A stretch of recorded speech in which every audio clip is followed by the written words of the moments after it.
No ar, programa O Poder da Palavra. O Poder da Palavra. Com a apresentação de Rodolfo Godoy.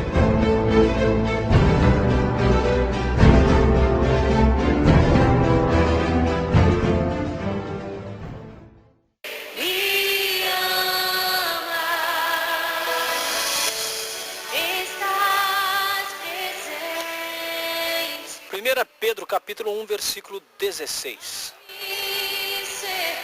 O texto diz o seguinte: está escrito, sede santo, porque eu sou santo. 1 Pedro capítulo 1, versículo 16. Está escrito, sede santos, porque eu sou santo.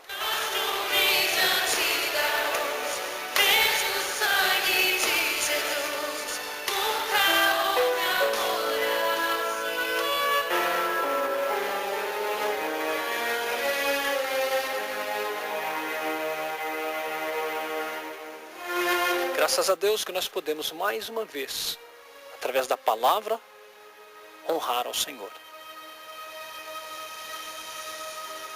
É difícil falar sobre as coisas de Deus.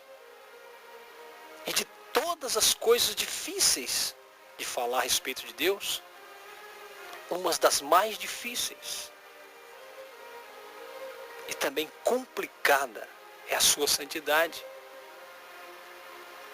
E é o que nós vamos ver no programa de hoje. A santidade é um daqueles atributos desconfortáveis, porque nos lembra como somos diferentes de Deus. Então nós comecemos com uma definição.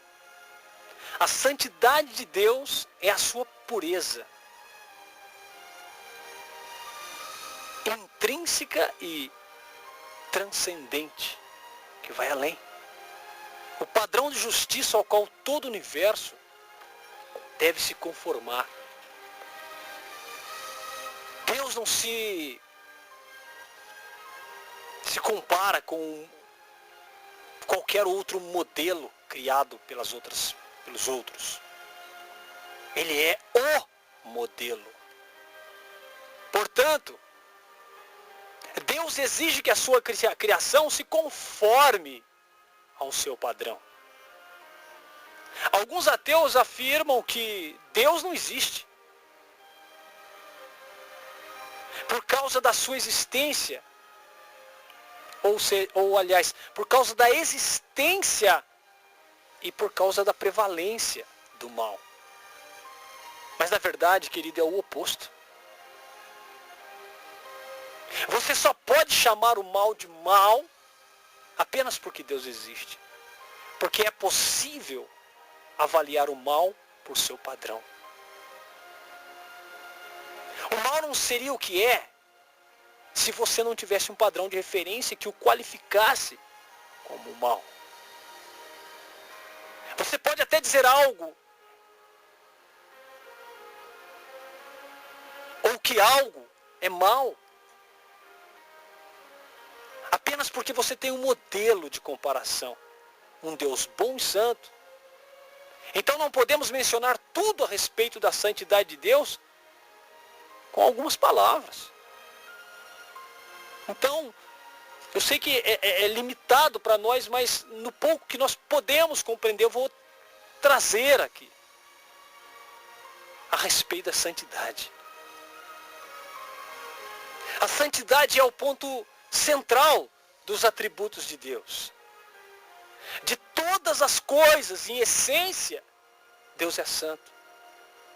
Êxodo 15 apresenta uma ótima referência da santidade de Deus, quando Moisés e os filhos de Israel cantam falando sua libertação das mãos do faraó e do seu exército. No versículo 8, os cantores começam recitando o que poderíamos chamar de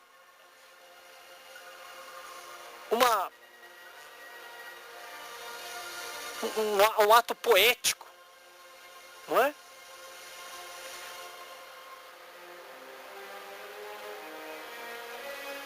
Santidade é uma palavra muito usada hoje. falar de santidade, nossa linguagem ela é limitada.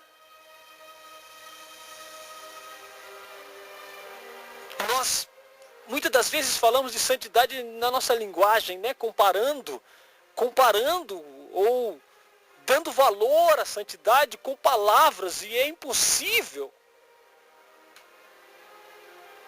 É impossível falar de santidade somente com as nossas palavras.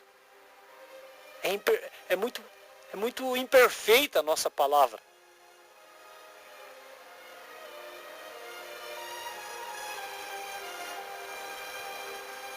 Mas uma vez que nós não temos uma linguagem espiritual que para nós faça sentido,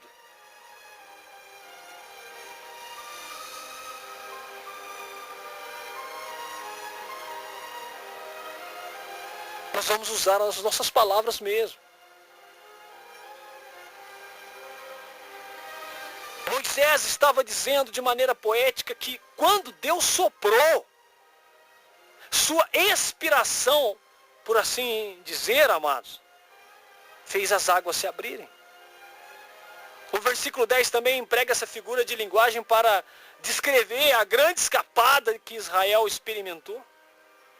Sopraste com o teu vento e o mar os abriu, os cobriu. Afundaram-se como chumbo em impetuosas águas.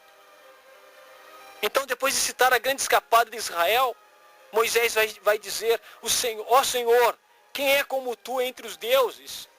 Quem é como tu, glorificado em santidade, terrível em louvores, operando maravilhas? Moisés diz que se você quer compreender a majestade, querido, as características, a singularidade de Deus, tem de entender isso em consonância com a sua santidade. A santidade de Deus abre a porta para a compreensão e interpretação de todas as outras coisas a seu respeito. Esse atributo permeia todos os outros. O seu amor é santo, sua onisciência é santa, sua onipresença é santa.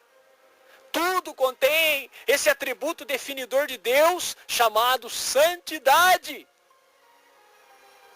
Deus até mesmo se chama por esse nome. Em todo o Antigo e Novo Testamento ele é chamado de o Santo. Quando Maria declarou o seu louvor a Deus, ao receber a notícia de que ela seria a mãe de Jesus Cristo, ela disse em Lucas 1,49, pois grandes coisas me fez o poderoso, santo é o seu nome. Então a santidade de Deus é fundamental para compreender do que e quem Ele é. Em nenhum lugar da Bíblia Deus é repetidamente chamado de amor, eterno, verdade. Ele nunca foi enfaticamente chamado por qualquer nome, exceto santo, santo, santo é o Senhor dos Exércitos. Sempre que você, meu querido, encontrar essas três palavras assim, estará lendo uma declaração enfática que significa que é um ponto fundamental, uma palavra-chave, uma coisa que não pode ser esquecida. Na essência de Deus está a sua santidade. Deus jura por sua santidade. Salmo 89, versículo 35. Mas por quê? Porque é a expressão mais completa do seu caráter. Porque explica plenamente quem Ele é. A Bíblia declara que a lei de Deus é santa. E que Ele é santo em todo o seu ser. A santidade é o ponto central, o ponto de definição, o âmago da questão de quem Deus é. O profeta Isaías escreveu em Isaías 57, versículo 15, porque assim diz o alto, o sublime, que habita na eternidade e cujo nome é santo. Num alto e santo lugar habito, e também com o contrito e abatido de espírito, para vivificar o espírito dos abatidos e para vivificar o coração dos contritos. Deus diz que habita em um lugar alto e santo, porque Ele é o santo. A palavra hebraica santo significa separado, querido. Quando nós dizemos que somos santos, nós no mínimo devemos ser separados. É a mesma raiz da qual obtivemos a palavra santificado. Ambas carregam o significado de estar separados ou ser distinto. Então, quando nós falamos em santidade, eu vivo em santidade. Eu sou santidade. Quando eu falo isso, eu sou separado do mundo. E é bom a gente entender que separado do mundo não significa ficar dentro da igreja, não, querido. Não significa andar com a Bíblia debaixo do braço. Não, isso aí está cheio. Olha a raiz da palavra santidade. Santo é separado daquilo que Deus não aprova. De todas as coisas que Deus não aprova. Temos que estar separados. Isto é ser santificado. Então nós considerando que Deus está separado e é distinto da sua criação, devemos ser humildes diante dele. Ele está tão elevado em sua habitação e em seu ser que devemos nos curvar diante dele. Por isso Deus vai dizer a Moisés na sarça ardente: tira as sandálias dos seus pés, pois o lugar em que estás é terra santa. Então, quando você entender como Deus é elevado e santo, compreenderá como somos pequenos. Uma atitude de um senhor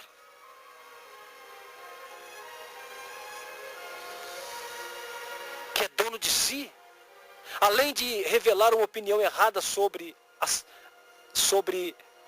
si mesmo, revela também uma opinião completamente equivocada a respeito de Deus. A Bíblia diz claramente em Romanos capítulo 10, versículo 3, que as pessoas ignoram a santidade de Deus. Elas não entendem que Deus é luz e nele não há trevas nenhuma. Ele é perfeito em santidade. Tiago, capítulo 1, versículo 13 e 14, diz que Deus não pode pecar, não pode nem mesmo ser tentado a pecar. E ele não pode tentar alguém a pecar. A própria ideia de pecado em Deus, ou vinda de Deus, é inconcebível, meu amado. Por quê? Por causa da sua pureza. Temos que entender isso, porque ficamos realmente confusos nesse ponto. Damos atributos ao pecado. Dizemos, ele é um grande pecador, assassino, estuprador. Então subimos um pouco na escala e dizemos, vem. Ele não é um mau pecador. Ele não é de todo bom. Mas não é como o grande pecador. Depois subimos um pouco mais e chegamos ao bom pecador. Ele é uma pessoa agradável. Não é perfeito, mas é simpático. Finalmente nós chegamos ao pecador excelente. É onde a maioria pensa estar. Dizemos, sim, eu não sou perfeito, mas o Senhor é misericordioso, então eu sou bom. Olha o terrível engano, meu querido. Nós fazemos essas distinções, mas Deus não as reconhece. Ele não tem medida para o pecado. Não me entenda mal, querido. Há vários tipos de consequência.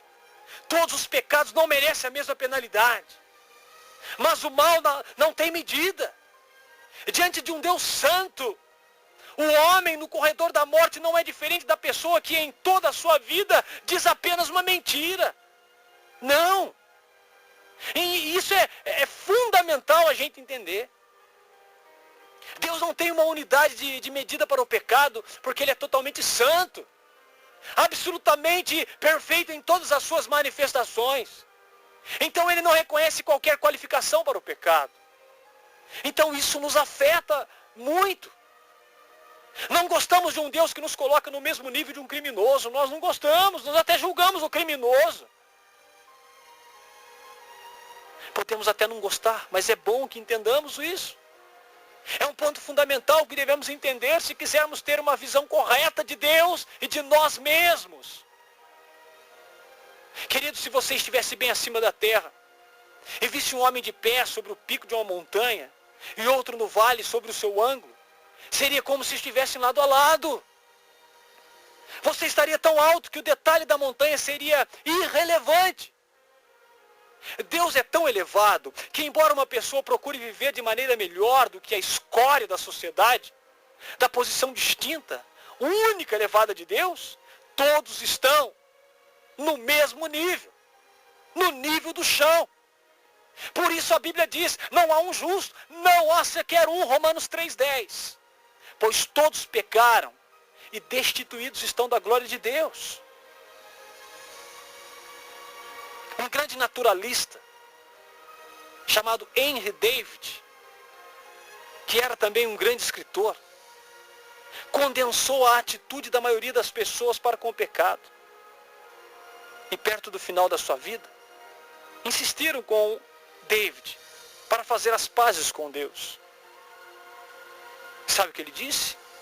Nunca soube que tínhamos sequer brigado. Querido, mas tem havido uma briga sim, uma guerra. Deus tem uma briga conosco. Porque todos nós ofendemos a sua santidade. Todos os homens precisam ser salvos porque têm o mesmo problema. Nessa tarde eu estou colocando todos na mesma condição de servo, de pessoa pecadora, miserável, todos. Porque é assim que Deus vê. Não pensemos nós, porque nós temos uma religião. Porque nós temos um trabalho cristão.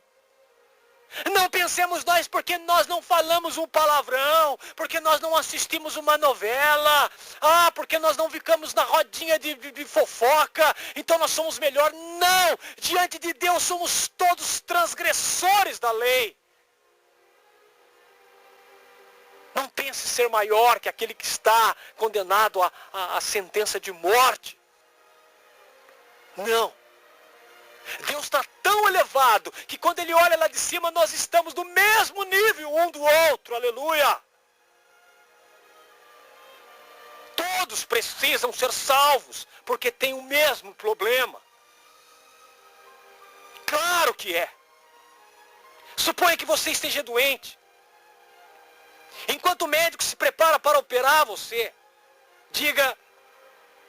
o médico vai dizer a você então, todos os meus instrumentos de trabalho estão sujos. Peguei um que acabei de tirar da lama. Está realmente sujo. Aqui está outro que eu limpei, mas passei um pouco de sujeira para ele. Está um pouco melhor, embora ainda esteja sujo. Mas eu vou usar este que tem apenas um ponto de sujeira. E o médico vai dizer a você, eu acho que eu posso arriscar essa operação com esse instrumento. Ele só está um ponto. É só um pontinho de sujeira.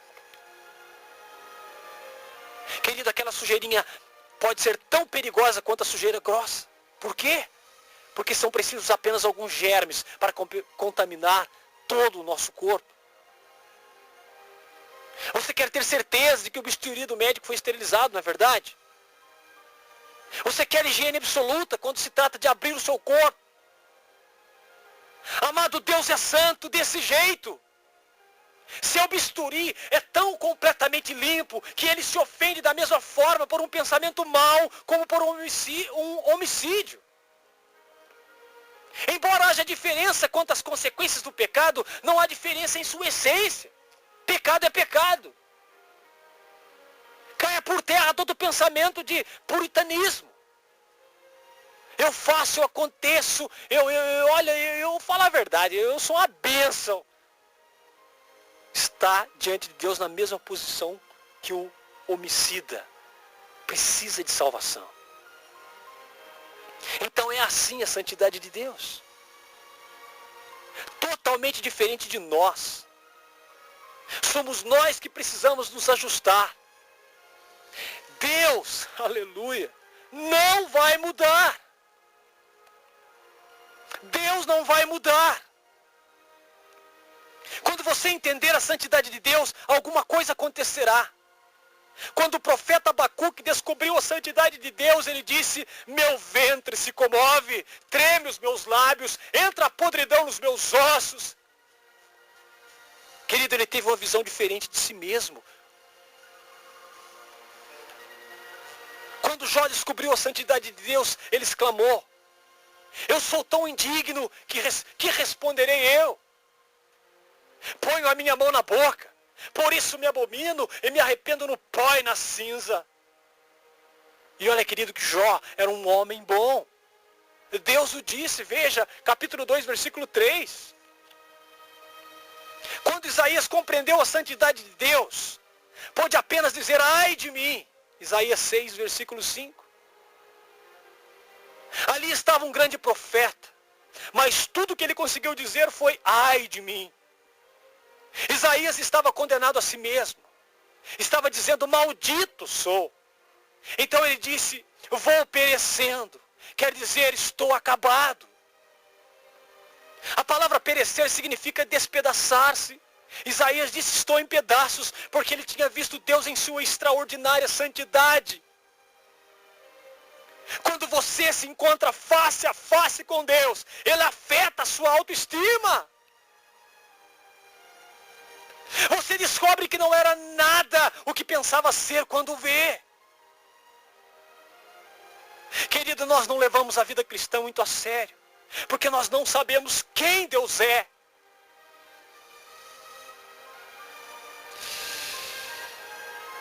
As crianças às vezes esquecem quem é o pai, quem é o filho.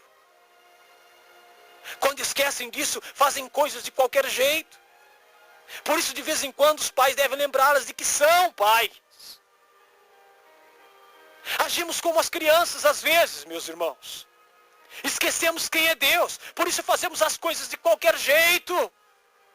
A Bíblia fala não, eu falo sim. A Bíblia fala sim, eu falo não. Fazemos de qualquer jeito. Enganamos a nós mesmos. Servimos a idolatria muitas das vezes. E Deus diz para não fazer. E por que fazemos? Porque nós não conhecemos quem Deus é. Nós não sabemos. Nós temos um Deus criado à nossa própria imagem. Ao nosso próprio conceito. Nós servimos a um Deus que nós moldamos Ele ao nosso jeito de ser. E tudo que eu penso que está bom, eu penso que Deus aceita. E eu faço.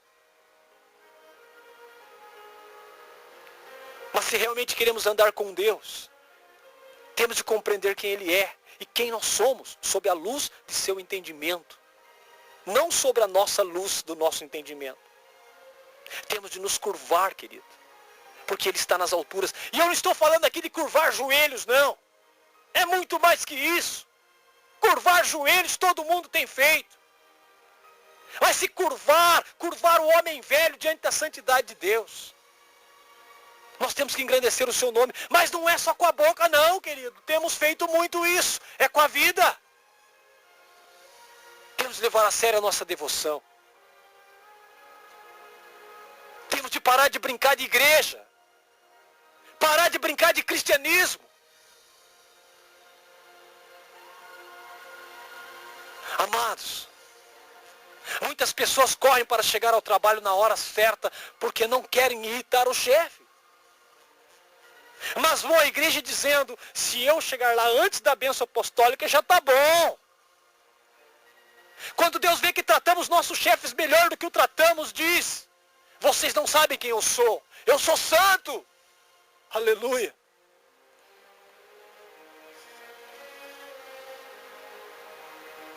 A santidade de Deus exige que Ele julgue o pecado.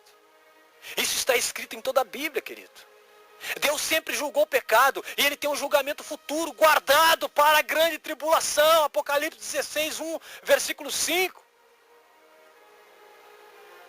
Deus julga o homem e a criação porque é um Deus santo. Não pode ignorar o pecado.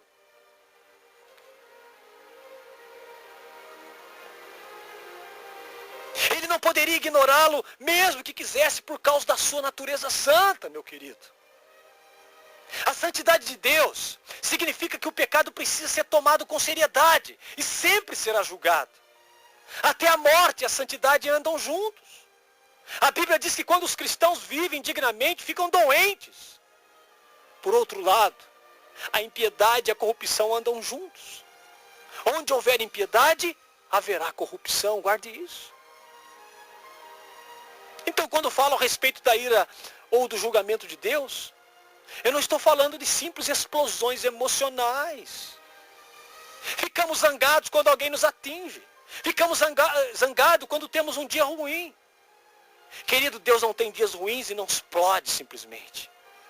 A ira de Deus é a sua reação natural.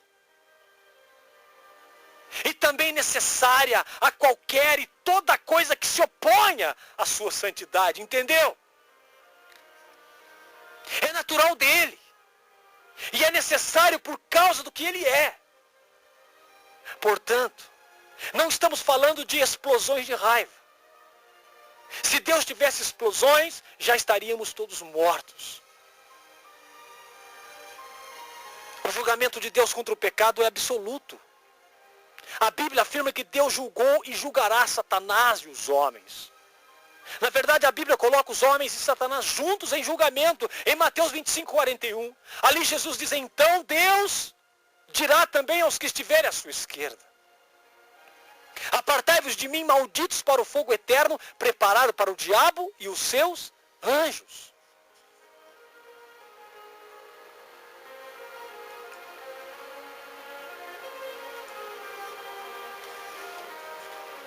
É isso que a Bíblia diz. Deus não criou o inferno para as pessoas. Ele criou o inferno para o diabo. Mas então por que as pessoas vão para lá, Rodolfo? Porque elas decidem seguir o diabo. Se você preferir rejeitar Deus e a sua salvação, recebe a maldição e a ira que foi destinada a Satanás. E a propósito, Satanás não é o governador do inferno, como muitos pensam. Ele é o ser mais íntimo do inferno. Mas ínfimo, não é íntimo não, ínfimo. Com muitas, ou seja, o mais punido. Se você o seguir, seguirá um completo perdedor. Deus é tão santo que até mesmo julgou o seu filho. Os homens crucificaram Jesus pelo determinado conselho e presciência de Deus. Querida, a santidade de Deus é terrível. Ah, eu vivo em santidade, eu sou santidade, santidade aqui, santidade ali, santidade acolá, santidade aqui, santidade, santidade, santidade, santidade, e não sabemos do que estamos falando. A santidade de Deus é terrível, querido. Tanto no Antigo como no Novo Testamento. A Bíblia vai dizer, o nosso Deus é um fogo consumidor. Não diz era como no Antigo Testamento, mas é. Nosso Deus é agora mesmo um fogo consumidor. Ele deve ser levado a sério. Nós estamos lidando com um ser extremamente santo, que exige ser levado a sério e que permanece distinto de qualquer coisa que seja impura. Pense nisso. Por causa de um pecado só, Adão foi expulso do Éden. Por causa de um pecado só, Caim e seus descendentes foram amaldiçoados. Por causa de um pecado, Moisés foi proibido de entrar na terra prometida. Por causa de um pecado, o servo de Eliseu ficou leproso. Por causa de um pecado, Ananias e Safira foram mortos. Isso é fogo consumidor. Meu Deus do céu. A Bíblia não diz era, como no Antigo Testamento, ela diz é. Deus, por natureza, sempre julgará o pecado. Muitas pessoas pensam, por exemplo, que Davi escapou das consequências do seu pecado. Elas dizem, Davi pecou deploravelmente e Deus foi gracioso. É bem verdade, Davi pecou e Deus foi cheio de graça, porque ele deveria ter sido executado. Mas será que Deus ignorou o pecado de Davi? Não!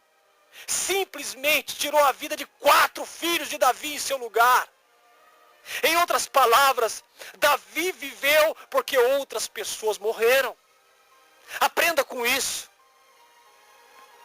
Depois que Davi pecou com Batseba, o primeiro filho deles morreu.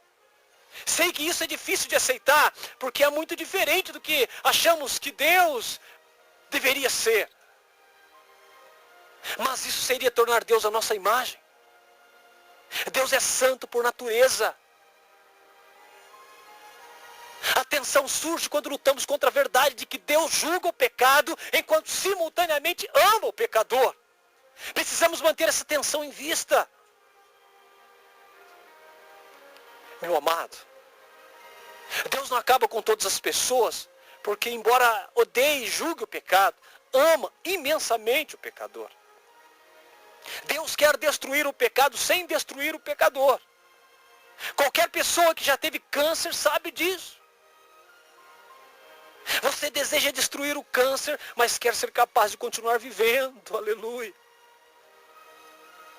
Você quer colocar a radiação sobre o câncer e acabar com ele, mas quer sair livre. Assim, a santidade de Deus é direcionada contra o pecado. Mas Ele ama o pecador. O problema é que Ele não pode ignorar o pecado quando está julgando o pecado. Porque o pecador é quem o comete. A seriedade dessa questão de que Deus e a sua santidade deveria nos deixar muito impressionados, meu amado. A Bíblia diz que quando Deus desceu sobre os filhos de Israel, o monte Sinai tremeu. Ele ainda não havia dito coisa alguma. Apenas a sua presença santa fez a montanha tremer violentamente.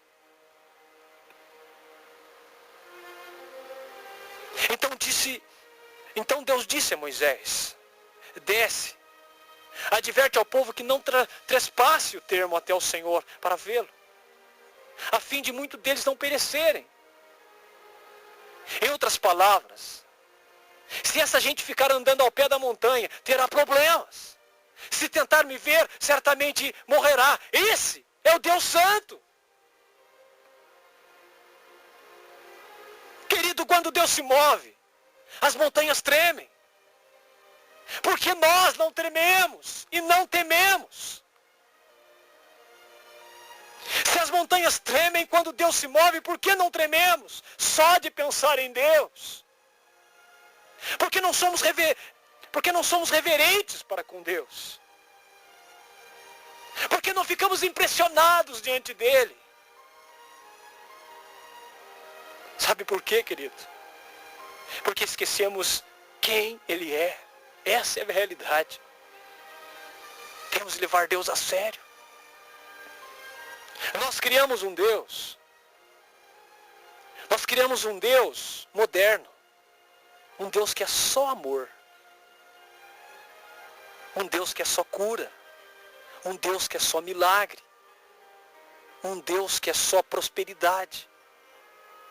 Um Deus que alegra a nossa carne. Esse não é o Deus da Bíblia. Você pode estar muito enganado se você está servindo esse Deus que só dá. Deus também tira. Deus é sério e exige seriedade da nossa parte. O que estamos assistindo nestes séculos modernos, é uma brincadeira, uma falta de respeito e de seriedade com Deus. Fora e dentro das igrejas. Infelizmente, não posso generalizar, mas é muito fácil da gente se enveredar por esses caminhos de um Deus que não é o Deus da Bíblia. A santidade de Deus significa que só podemos nos aproximar dele segundo os seus termos e não segundo os nossos. Disso fala o escritor dos livros dos Hebreus. Em boa parte do livro, há um contraste entre a antiga e a nova aliança. A maneira antiga de se aproximar de Deus e a maneira nova são constatadas claramente, segundo o que nos dá a entender o capítulo 9, os versículos 21 e 22. Diz: semelhantemente, aspergiu com sangue o tabernáculo e todos os vasos. É o que diz, todos os vasos, você pode ver na sua Bíblia. Deixa eu pegar aqui. Hebreus 9, versículo 21 e 22. Semelhantemente, aspergiu com sangue o tabernáculo e todos os vasos do ministério sagrado. Quase todas as coisas, segundo a lei, se purificam com sangue, e sem derramamento de sangue não há remissão.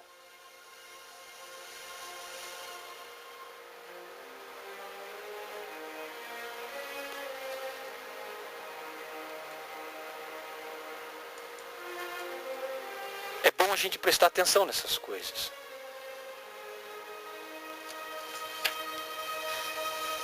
O princípio fundamental é: a única coisa capaz de satisfazer as exigências de um Deus santo é o derramamento de sangue. Eu não posso explicar por que isso é assim. Eu não tenho todos os dados, o conhecimento para tudo isso. Eu sei que deve haver restituição. Sei que Deus exige o sacrifício. Mas por que Ele escolheu esse acordo? Isso eu não posso explicar. Tudo que sei é que isso é o que Deus diz. A primeira coisa que Deus fez quando Adão e Eva pecaram foi matar um animal para que pudesse proteger seus corpos. Deus é zeloso da sua santidade. Nós vemos isso antes em Êxodo 20, no versículo 5. Por isso ele disse: não faça uma imagem de mim, porque sou diferente de qualquer coisa que vocês jamais viram. Meu Deus. Não faça uma imagem de mim, porque sou diferente de qualquer coisa que vocês jamais viram. Nem pensem nisso. Sou um Deus zeloso. Não quero que vocês me maltratem de maneira diferente.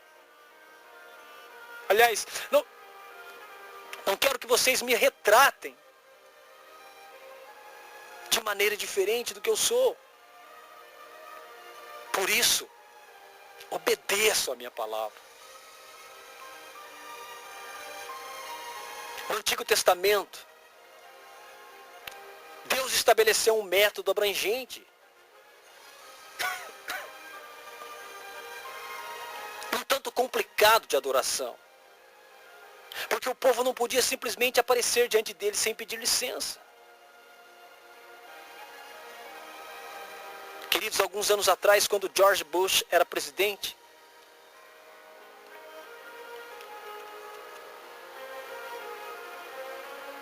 vocês precisavam ver como ele era recebido. Vocês precisam entender como que o presidente dos Estados Unidos, por exemplo, ele é recebido. Ele atende as pessoas. Para se entrar na Casa Branca, não é assim não. Não se pode entrar no escritório do presidente da República sem pedir licença. Temos de fazer isso por causa do que ele é e do que representa. Entra-se quando se é convidado e apenas com a sua permissão.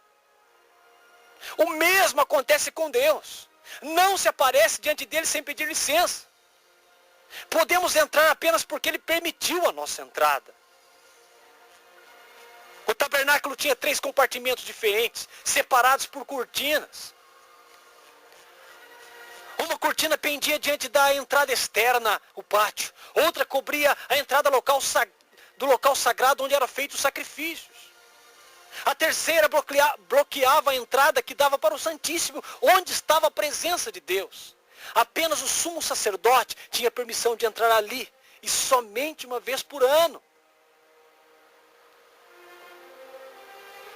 Mas nem mesmo o sumo sacerdote podia pular as partes externas do tabernáculo e logo estar na presença de Deus.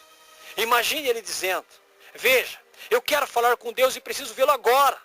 Então ele passa pela primeira cortina, caminha até o altar para a segunda cortina e puxa a cortina do Santíssimo. No momento em que cruzasse a soleira, seria totalmente eliminado.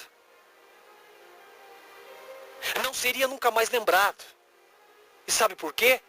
Porque ele ignorou o altar. Meu querido, você está entendendo a profundidade desta palavra santidade de Deus? A santidade de Deus é uma questão séria. Se não houver sangue sobre o altar para desfazer o meu e o seu pecado, melhor nem tentar passar pela cortina, porque os pecadores não podem andar livremente na presença de um Deus santo. Ele não permite. Talvez você diga: espera um pouco, por que não temos um tabernáculo? Temos sim. Ouça o que o escritor aos Hebreus vai dizer. Pois Cristo não entrou em santuário feito por mãos humanas, figura do verdadeiro, porém no mesmo céu, para comparecer agora por nós perante a face de Deus. Nem também entrou para se oferecer a si mesmo, muitas vezes, como o sumo sacerdote entra de ano em ano no Santo dos Santos com sangue alheio. Hebreus 9, 24, 25. Mas ele continua dizendo no 28, assim também Cristo, oferecendo-se uma só vez para levar os pecados de muitos, aparecerá a segunda vez sem pecado aos que o esperam para a salvação. Você compreende que pode andar livremente na presença de Deus hoje? Porque Jesus derramou o sangue sobre o altar por você. No Antigo Testamento, você não poderia se aproximar de Deus de maneira que quisesse, e no Novo Testamento não pode fazê-lo, também não pode fazê-lo. O único motivo de aproximar-se de Deus hoje é que Jesus Cristo rasgou a cortina que nos separava do Santíssimo. Cristo abriu o caminho para que agora pudéssemos ter acesso a Deus por meio de Jesus. Você está entendendo?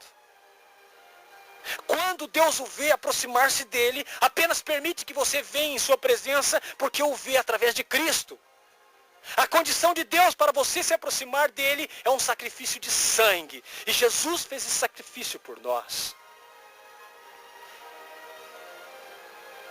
Finalmente, a santidade de Deus exige que os cristãos manifestem o seu caráter em seu estilo de vida. O primeiro capítulo da epístola de Pedro explica bem.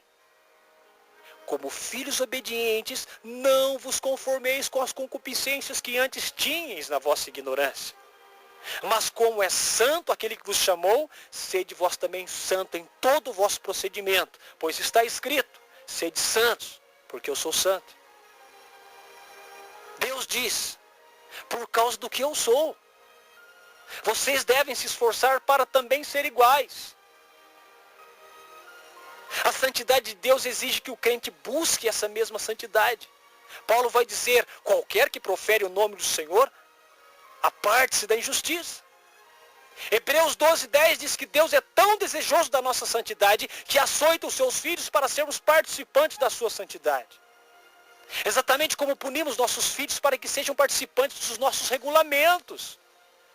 Interessante. Das nossas regras, das nossas orientações. Se você conhece Jesus Cristo, se você foi salvo, suas ações deveriam agradá-lo. Nem sempre você se sairá bem.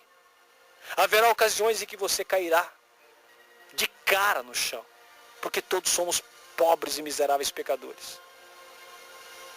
Mas quando cair, Deus o perdoará se você confessar os seus pecados. Se você cair, então, meu amado, levante-se em nome de Jesus Cristo. O sangue, além de que declare que não tem pecado, o sangue, além de salvá-lo, manterá você em contato com Deus. Se você se sente mais pecador agora do que no ano passado, talvez seja porque viu mais a Deus neste ano do que anteriormente. Você viu a sua santidade, por isso coisas que você pensava que não fossem erradas, agora reconhece como tal, porque foram comparadas ao modelo da santidade de Deus. Deus quer que trabalhemos para a nossa salvação, pela busca da santidade. Querido, não se edifica um galinheiro sobre os alicerces de um arranha-céu. Contudo, muitos cristãos constroem uma vida desprezível sobre os fundamentos da cruz. Quando a Bíblia diz para não fazer, os cristãos fazem e diz estar agradando a Deus. Quando cumprimos preceitos de homem, dizendo que é Deus que mandou. Dizendo que os apóstolos que mandaram. A igreja de Cristo que mudou. Quando nós colocamos doutrinas humanas nos fundamentos da cruz e afirmamos ser vontade do Senhor e divulgamos esses ensinamentos, essas crendices e fazemos todo um povo se curvar diante de ensinamentos humanos, dizendo que é de Deus.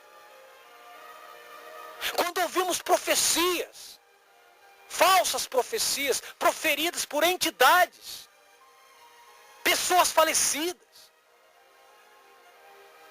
E falamos que é de Deus. Desonramos a santidade do Senhor.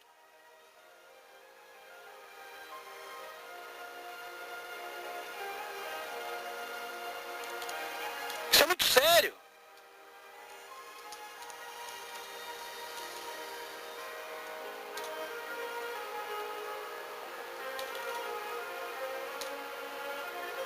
Fazemos isso todo dia.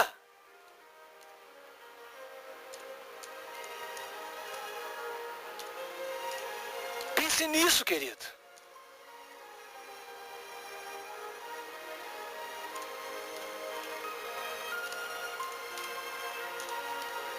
Dá uma analisada.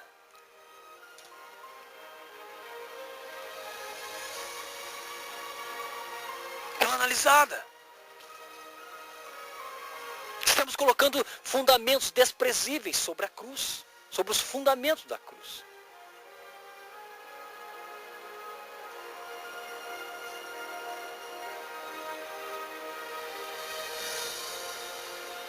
Você não pode dizer, bem, foi apenas um errinho. Não, você não sabe quem é Deus. Você não pode simplesmente passar adiante e ignorar o seu pecado. Você tem de cair de joelho como Isaías e dizer, ai de mim, estou acabado. Sou um homem ou uma mulher de lábios impuros, ai de mim. Quando Isaías fez isso, um anjo pegou uma brasa do altar e tocou os seus lábios. Deus purificou Isaías.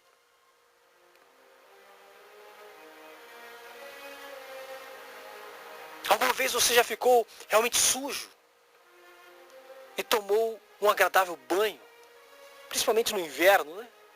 Aquele banho quente, gostoso.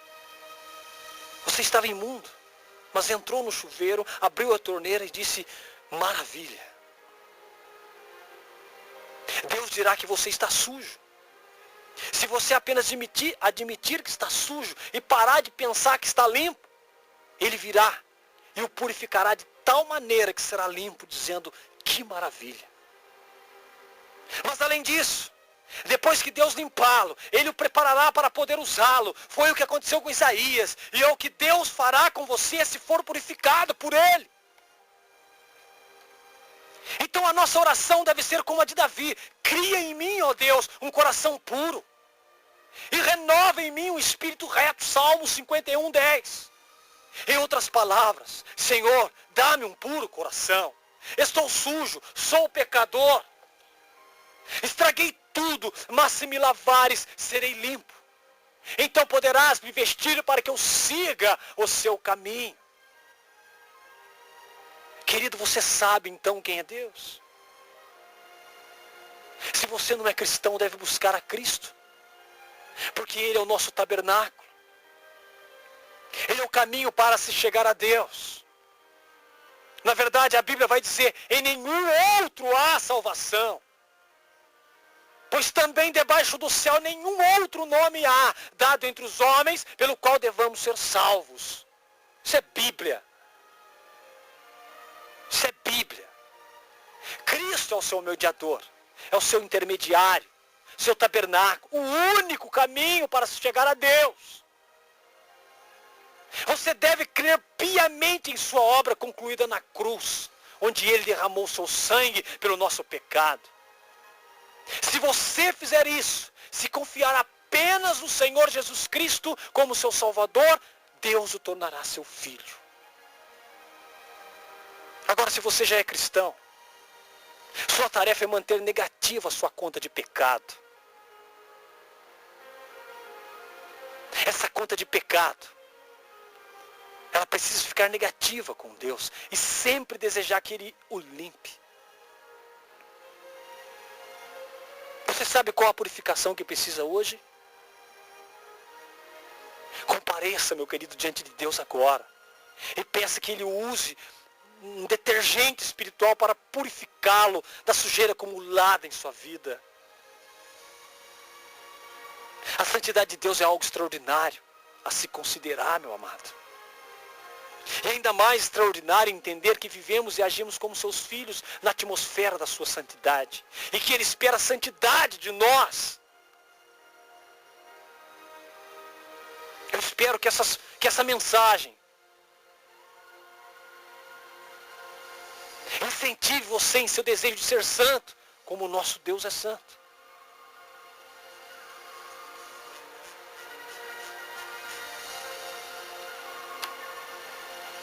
Por essas e outras palavras, que não devemos falar sem pesar. Santidade aqui, santidade ali, santo, santificado. Eu sou santo, eu sou salvo, meu nome está no livro da vida. Porque esta é uma imagem, muitas das vezes, meramente humana, de um Deus humano, de um Deus criado, segundo o nosso parecer.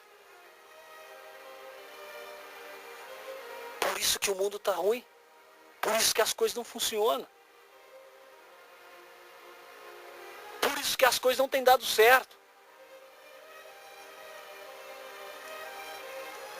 Estão brincando com a santidade de Jesus. Estão brincando com a santidade de Deus. A falta de seriedade tem feito as pessoas perecerem e não triunfarem. Que hoje nós possamos entender mais o que é a santidade de Deus. E quando eu dizer eu sou santo, eu saiba o que eu estou falando.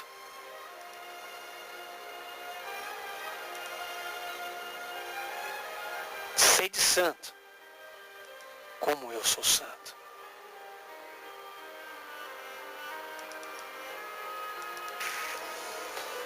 Que Deus te abençoe. Que Deus nos abençoe. Em nome de Jesus. Amém.